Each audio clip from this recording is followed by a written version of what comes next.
Formalanalyse af portrættet Margrethe fra 1996 lavet af Thomas Kluge. Jeg starter ud med lige kort at fortælle om linjerne i portrættet. På portrættet har Thomas Kluge med meget skarpe linjer skildret dronning Margrethe fra baggrunden af billedet. Og det er et meget detaljeret portræt, hvorpå den mindste rynke eller markering er tegnet op med farver. Og det ses blandt andet her under hendes majestats øjne, hvor min pil markerer lige nu. Ja, og så videre til fladerne af formen. Fladerne de er absolut ikke diffust malede, og fladerne i billedet er malet meget tydeligt op med stærkt synlige adskillelser. Og det er også klart, at dronningen hun skiller sig meget ud på baggrunden, som jeg nævnte lige før. Og hovedlyskilden i billedet, den kommer fra højre side af, den kommer herudfra og falder ind på hendes venstre side af ansigtet.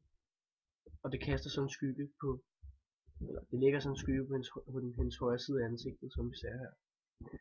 Dog skal vi lige blive mærke i, at der er en sekundær lyskilde, som givetvis kommer herudfra, og som afspejler sig i hendes hår her, hendes ører, hals og skuldre. Og det er en noget mere unaturlig kilde, end den vi så over fra højre side af. Så i virkeligheden tror jeg, at det er en lyskilde, der er opstået i Thomas Kluges eget hoved, og som man så har sat på her. Det vil i hvert fald være en typisk Thomas Kluge metode. Og farverne i billedet, der er brugt flere forskellige farver.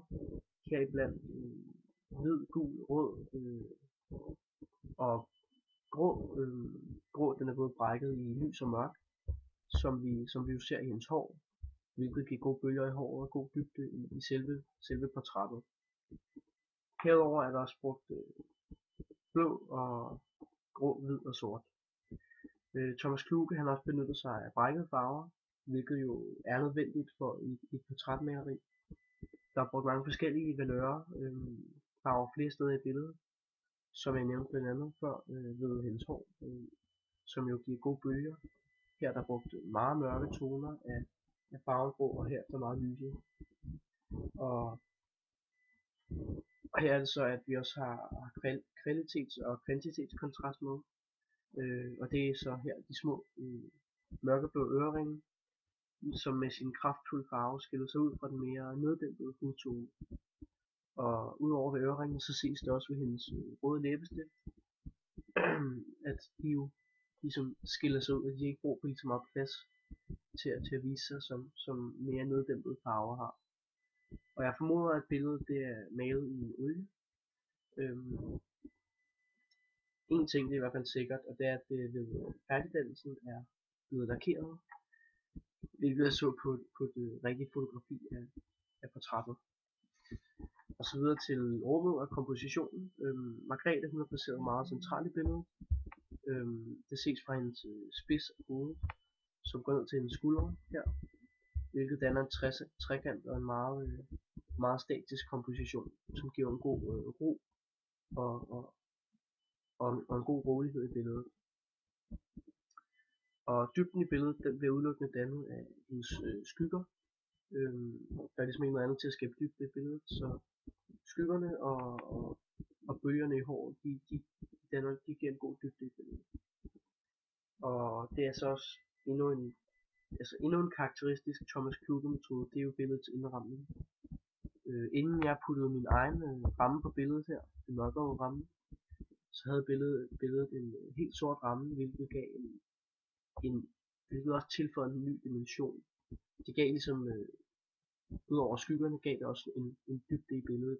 Det skabte ligesom et rum i billedet, og det er jo også en anden ting, som han ofte benytter sig af. Og videre til betydningsanalysen, hvor jeg har sammenlignet to portrætter.